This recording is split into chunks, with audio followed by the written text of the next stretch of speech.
Thank you very much, everyone, for coming here today to hear this talk from the Oxford Guild Society with the one and only Kanye West.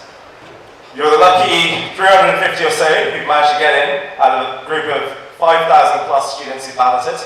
So, well done getting in. We hope you're really excited for what we hope will be an incredibly inspiring event. Kanye's very kindly taken time out of his incredibly hectic schedule to come share some of his insights with us. We're very fortunate to have him here. Kanye West is a multi-Grammy award-winning artist who really does not need an introduction.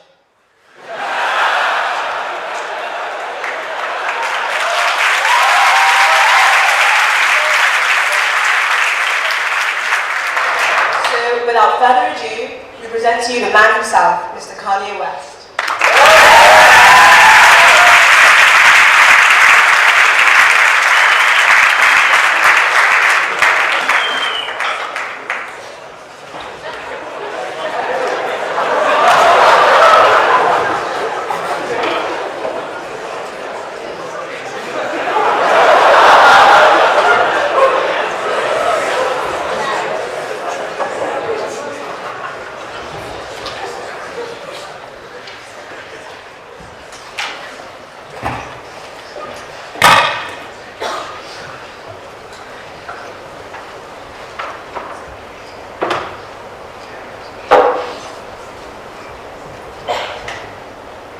I thought that was aesthetically better.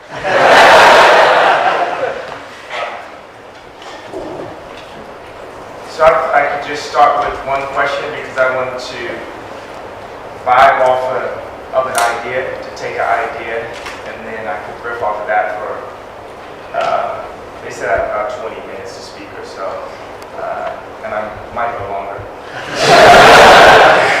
Can you hear me all the way in the back? Yeah. Alright, so anyone has a question, raise your hand. With the hat right there, you're the first one to raise your hand, that's all. Yeah, I want you to talk about and reflect on your progression from the college dropout, from freshman adjustment actually, right, from freshman adjustment to Yeezus in your future works. I want you to talk about your aesthetic and how it's progressed. Okay. I want you to start with freshman adjustment as well. Okay. So the key words that I heard there, and everyone please be completely quiet because I can literally hear a whisper and it'll like throw off my stream of consciousness, and the best thing is like when I can get a stream of consciousness going, it's like when people get the best, like illest quotes. And literally a whisper like can throw it off. So the two words that I vibed off right there was aesthetic and progression. And I was having a discussion with the designer that I want to use for my next season. That actually, I saw his work and I didn't even realize until I talked to him that he had studied with Helmut Lang. And I felt that type of energy through his work. Anyway, but I was discussing my background because a lot of people didn't realize that I had been in art school since age 5 and in art competitions since age 14. And I ended up going to college for a bit on an art scholarship, and I had a scholarship to 3 schools, the St. Xavier, the American Academy of Art, and the Art Institute of Chicago. And I went to the American Academy of Art because it was the biggest scholarship, and because my mother couldn't afford to, put me in any of those schools. And she was a professor at a school that I could have went to for something that she could afford, so she got a discount. Today was the first time that I realized that if I could do that again, that I would have went to the Art Institute over the American Academy of Art, that I would have researched where I could have got the best and the strongest education. And I'm sure this will end up online, so I don't want to diss any of the students that are currently at the American Academy of Art. I'm sure it's equal to the Art Institute of Chicago by now. But at the time that I was going, you know, I would look around at the work in the class and not feel inspired. Not feel inspired by the teachers. And I kind of, you know, the idea of being a fine artist, you know, it's a really difficult profession to get into, to, you know, be respected in, to make money at. And maybe the goal for some of the people were just to, you know, work at an advertising agency or work at a record label or to, you know, not truly end up, you know, being Jeff Koons or something. My goal, if I was going to do art, fine art, would have been to have become Picasso. That was, or greater. And that always sounds like so funny to people. The idea of comparing yourself to someone in the past that had done so much, that in your life you're not allowed to even think you can do as much. You know, that's a mentality that suppresses humanity. I talked to Ray Kurzweil the other day, and the conversation was quick, but he touched on the idea of thinking faster and reading faster, and I just thought it was like super important to go meet with him. And I'm going to touch it to aesthetics, it'll come to aesthetics. And the progression from me doing that first artwork to So Help Me God, you know, artwork.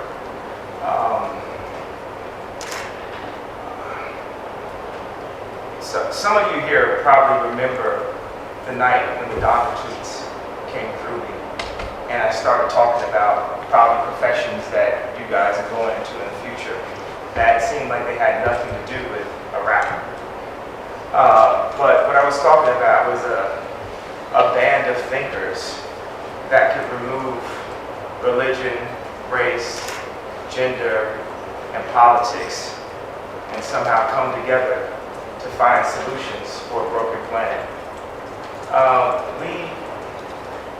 We have the resources as a civilization to find a utopia, but we're led by the most greedy, the least noble.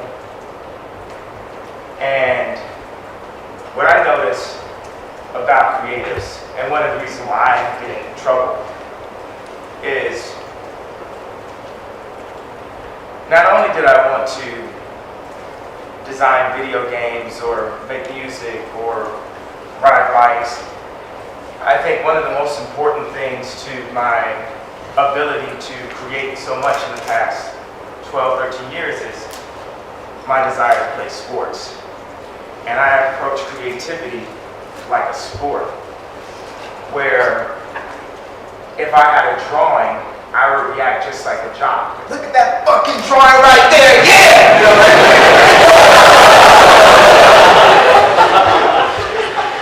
And I guess, of course we've been taught as for, people in this room that draw or, think on an aesthetic, that creative aesthetics, because we're all creatives here. We're all born artists. But some people are artists of business. Some people are artists of conversation. Some people, but particularly for the aesthetic-driven creatives, we were taught to, hide our black fingernail polish and put our head down in the back of the class and not be noticed out of fear that someone might laugh at one of our ideas, or that our idea could become a mockery or a failure in some way.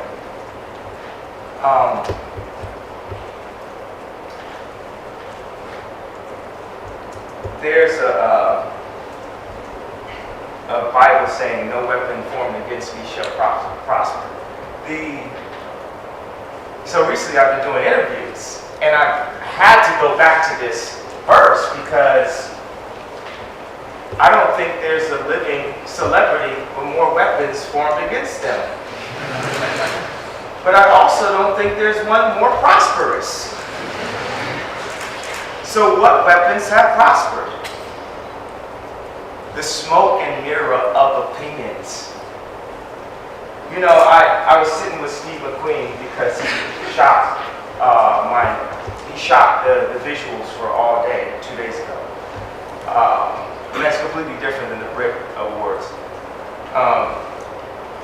And I told him this, so it doesn't get taken out of context. I'm going to use the word like. I'm not saying it is. I'm using it as a comparison for people who want to say Kanye goes to Oxford and tells everyone that this, what I'm about to say. And I'm not telling you this. I'm telling you what I told Steve McQueen in private. But what I said was, the Matrix is like the Bible of the post-information age. I compared it like when the 100 guys, the 1,000 guys, you know, come at Neo. Like those are opinions. That's perception. That's tradition. Attacking you from every which angle possible. But if you have a focused why, and you have master senseis like Lawrence Fishburne,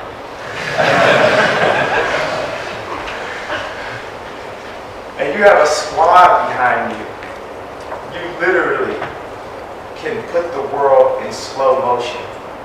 Like if Michael Jordan talks about the rim, you know, being wider. And it's felt to me, you know, firsthand experience, you know, it's still February, correct? This is March.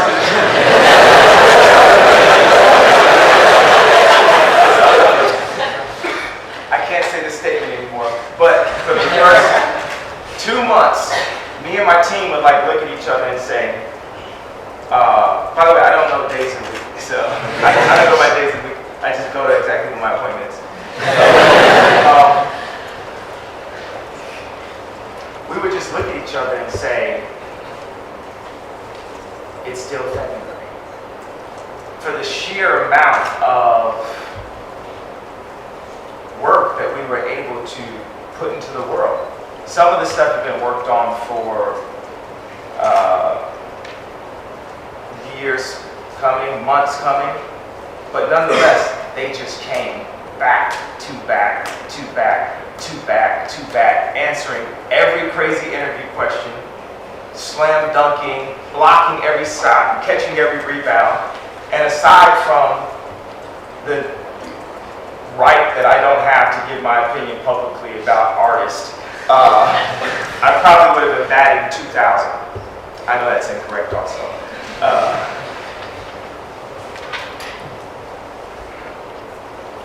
You know, this humanity that I talk about, this civilization that I talk about, this future utopia idea that I talk about, can only happen through collaboration. One of the things that I loved about Elon Musk, and I kind of, you know, and I love Steve Jobs, you know, that's like my favorite person, but there's one thing that disappointed me. It was when Steve passed, he didn't get the ideas up. That was kind of selfish. And you know that Elon was like, yo, take these ideas. Because maybe there's some companies outside of Apple that could work on them and push humanity forward. Maybe the stockbrokers won't like that, you know, the stockholders wouldn't like the idea of Steve giving his ideas out. But, you know, ideas are free. And you can't be selfish with it. And I think that that's been a progression of mine with the advent of a human being named Drake.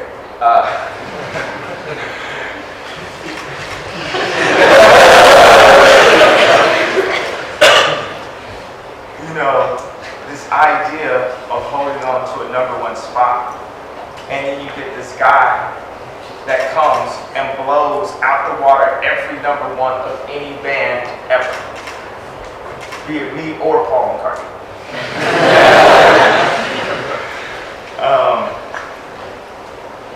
And at that point,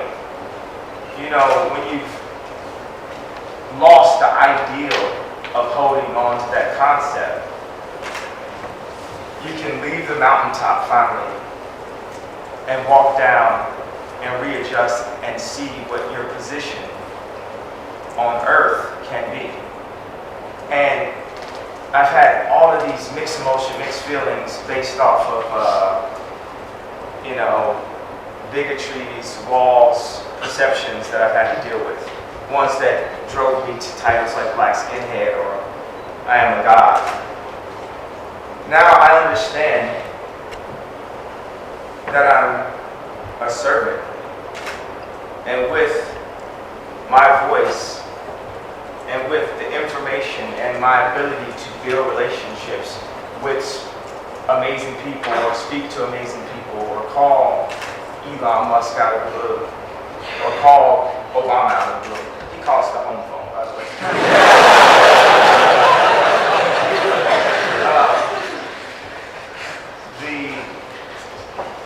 With that, I have a responsibility to serve. Why do I say the Matrix is like the Bible? And what is my definition of the Matrix? I work with this artist named Vanessa B. Croft, and she, before our presentation in New York, the Adidas collaboration, she bought my daughter some toys. And it would be interesting because I would see toys that, people would buy my daughter, and I would say, this toy isn't quality. I don't want my daughter playing with this. And it could seem somehow elitist or something like that. I was like, no, it's not enough love put into this. This is just manufactured, with the will to sell, but not the will to give an inspiration. So Vanessa is very irreverent and very focused. She's like my eye. She's a piece of my brain. And she bought my daughter these 3 wolves, knowing that the whole collection would play the song Wolves and be based on this concept. And when my daughter saw these wolves, I had never seen her happier. She was going so crazy. She was grabbing one, she was riding on top of one, she was just running around. I've never seen her happier than this moment.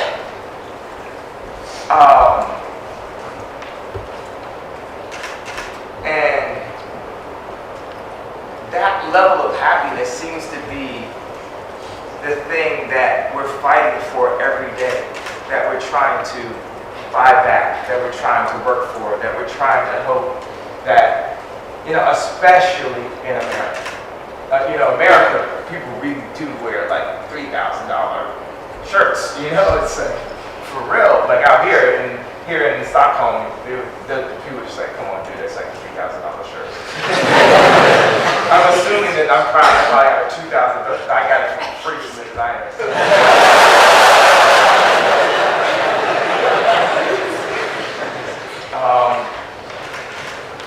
But that joy, that idea of joy, what makes you happy? What makes you happy inside? We've been sold a concept of joy constantly, through advertising, through car advertisement, through, fashion branding. It's not the concept of time, time with your family, time with your friends, the little time that we do have on earth, the existence of the human race and what we do with that. It somehow was sold to us through a Gucci bag or something. I have something I say all the time, I'm going to say it again. Time, in my opinion, time is the only luxury. It's the only thing you can't get back. If you lose your luggage, I'm not going to say the obvious name of the luggage that I would normally say because I actually have a meeting with them soon. So.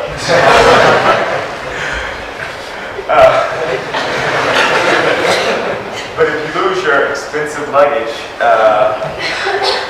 at the airport, you can get that back. You can't get the time back. And everyone knows that when you're younger, time moves way slower. Summers take so much longer. Class takes so much longer. It feels like people do everything in life, I'm gonna speak from an American perspective, to get this like BMW or this Benz, to get this townhome, you get 2.5 kids exactly.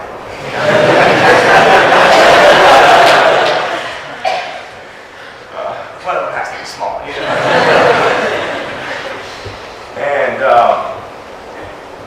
And you're looking for this moment where you sit in your BMW after all the work that you've done and all the accolades that you got and all the, you know, how big your house is and everything. And somehow you think you're going to get that level of joy, you know, that my daughter had when she received those wolves. And as you're sitting in traffic in your BMW, it's something that, you know, feels empty to everyone who reaches that point. You know, this concept of the selfish human, this idea of separation by race or gender or religion or age or my favorite thing to hate, class.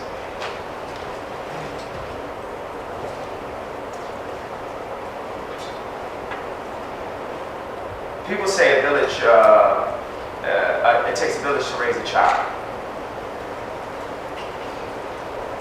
People ask me, you know, how my daughter is doing.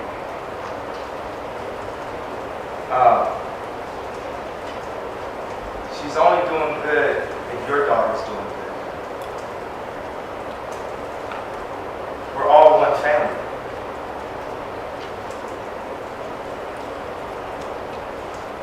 Like literally, last names aside, we're all one family. And we have the ability to approach our race like ants, or we have the ability to approach our race like crabs. And it's so many ideas that create division. There's certain things that have been beat in a way, some way, race, whatever. You know, this is a generation that is far less racist. It's only very, you know, we have small remnants of even thinking of calling someone separately a racial slur. Like white people that listen to rap say it in the privacy of their own home.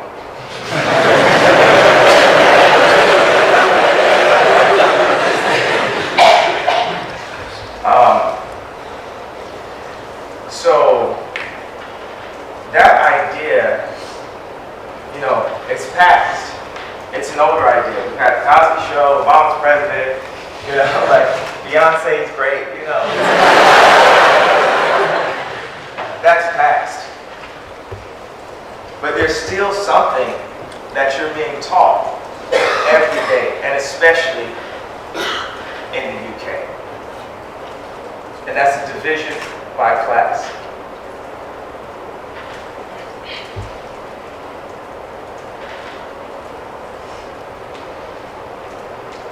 Our main focus, in my opinion, and since I have the right to say this in front of you guys, to give an opinion, you know, if you like it, you like it. If you don't, just send it right back.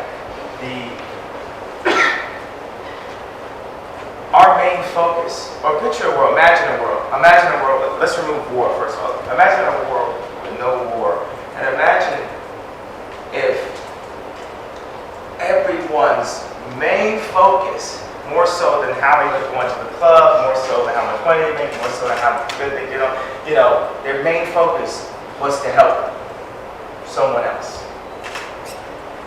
You know, I was joking with the interviewer, you know, earlier today that people talk about, you know, the amount of viewers that the Brits get or the amount of viewers that the Grammys get. And I said they need to do award shows for the Nobel Peace Prize, but I guess that doesn't sell as many MasterCard commercials. Why did I mention a brand? I had two things. I'm trying to like get a flawless victory on my speech. I've already had two demerits already, two missed free throws. No offense to MasterCard. But that was a big fucking logo right in the middle.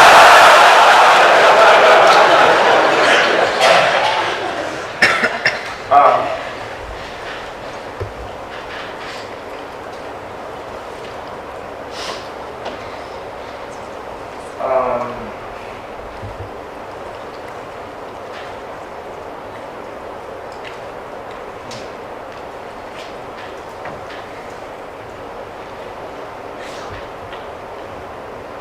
guys are being taught, without you knowing it, ways to separate yourselves from each other. If you're separated, you can be easily controlled.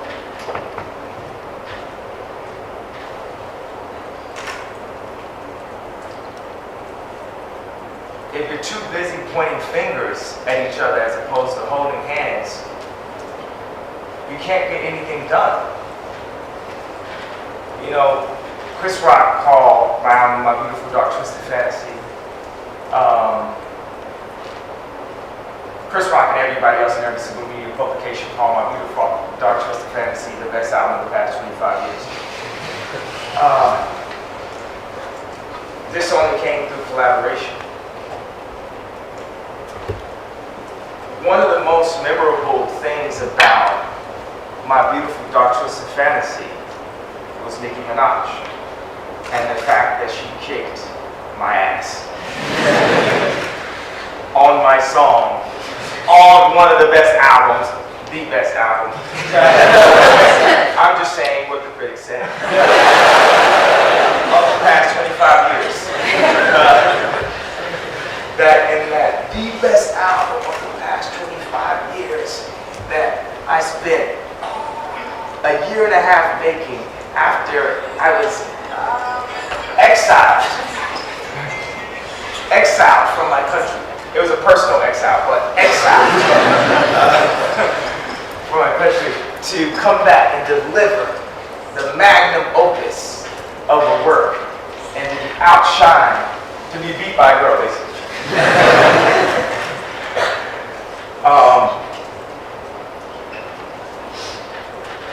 This was necessary. I think it was one of the most important points of working on that album, was to not stop her from her moment because of how good she did. So, just to give a comparison but not a complaint, if you think about why did it take so long for the new Yeezys to come out, why did I have to leave, you know, one group and go to the other group? Why did that group not want to speak to me?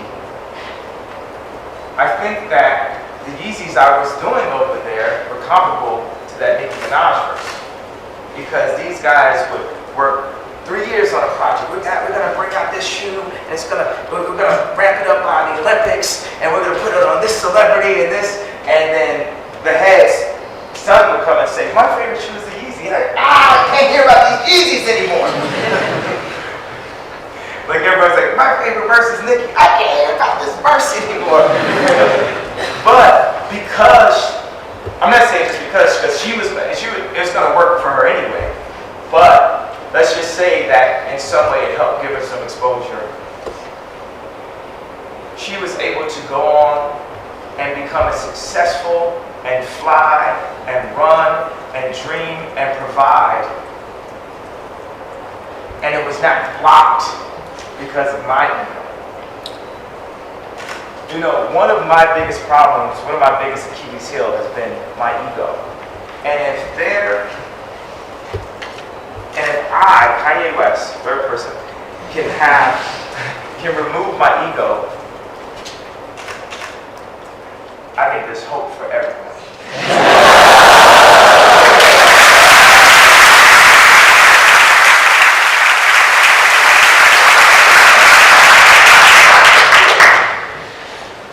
When I talk about collaboration in the creative process, the best idea wins. I studied the way Steve Jobs approached Pixar, the way Steve Jobs approached Apple, the way Disney approached Disney with the animators, because you get these creative animators that come in and this idea, I gotta do this idea, we get offended, we do this and that, and if people have seen, like, I'm proud of the consistency of the performances that I've done since I've been out here. And it comes from 4 would-be egomaniacs being forced to work together. The best lighting guy on the planet, the best staging guy, the best video director guy, another staging guy, a guy with a laptop for no reason. Just because all of them like, what are you doing with your laptop?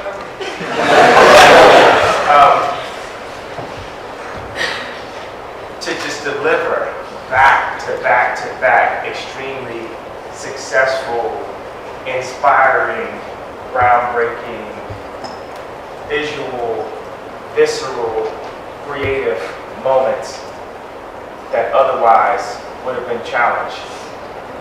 And the kid from Chicago screaming in interviews and screaming from the top of the stage for 40 minutes in a row had to pull that card out a few times.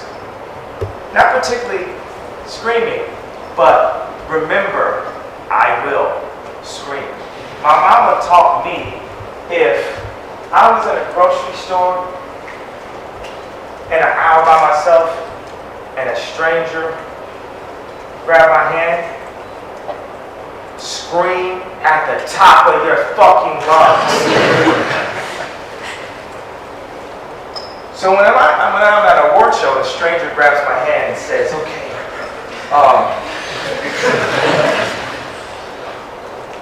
so we're going to use these moving lights, or we're going to go play the music right now before we define the look, or we're going to just keep the cameras cutting in a traditional TV way.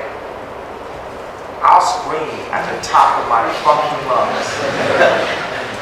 People say I have a bad reputation. I think I got the best reputation in the building.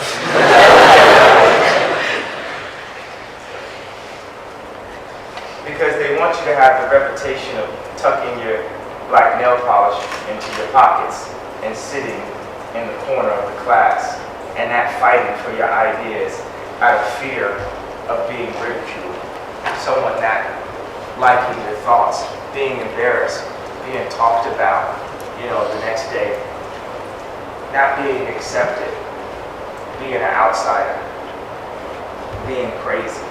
That's another one of my favorite ones, to be called crazy.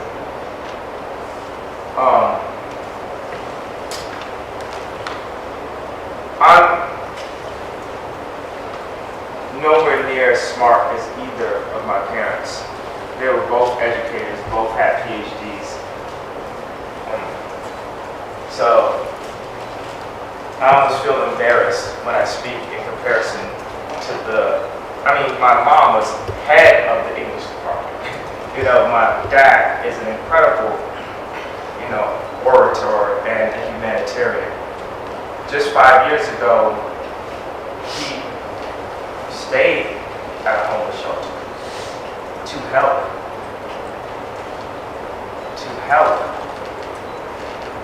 He worked on the idea of good water and created these water distillers in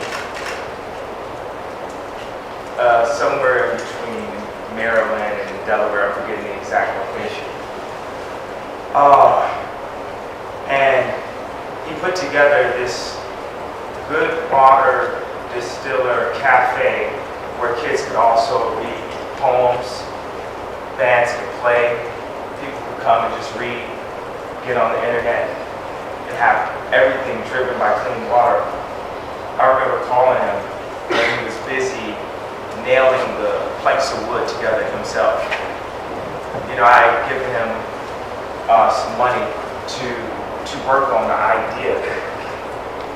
I remember when I was young and I saw my dad working on computers. This is before Steve Jobs. Like, everybody just felt they could start a computer company. Like, my dad could start a computer company.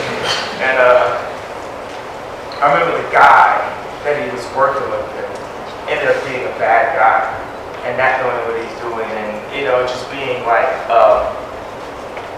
borderline like a scam idea, like computers are gonna be the next thing. Let's start our own computer company.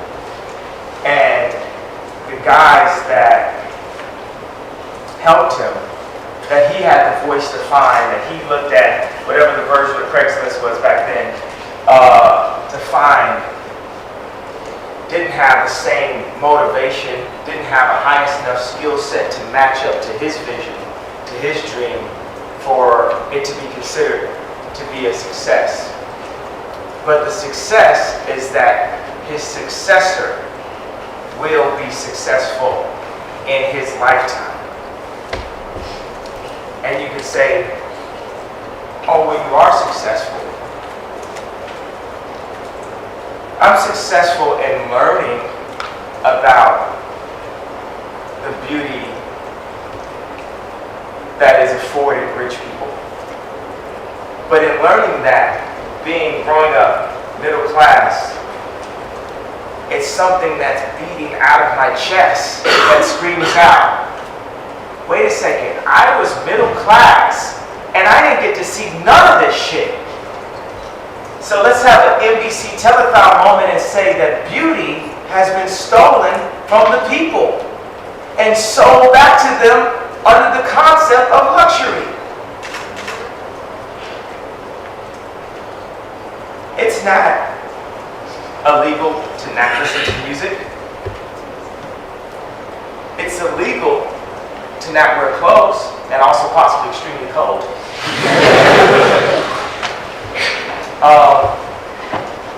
So that means that someone is proposing an idea on you that you legally have to do. Clothing should be like food. It should never be a $5,000 sweater. You know what should cost $5,000? A car should be $5,000. And you know who should work on a car? The people who work on the $500,000 cars. All the best talent in the world needs to work for the people.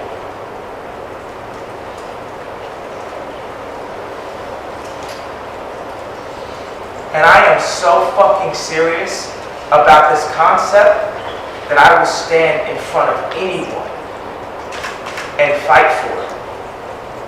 Because I was 14 and middle class. I know what it felt like to not be able to have. So if people say to me, but you're successful, what are you crying about? I'm crying about the people. I'm crying about their daughters, our daughters. As one family. What good is it? What good is anything that everyone can't have? Every ism. They think that we're done with racism. What about elitism? What about separatism? What about classism?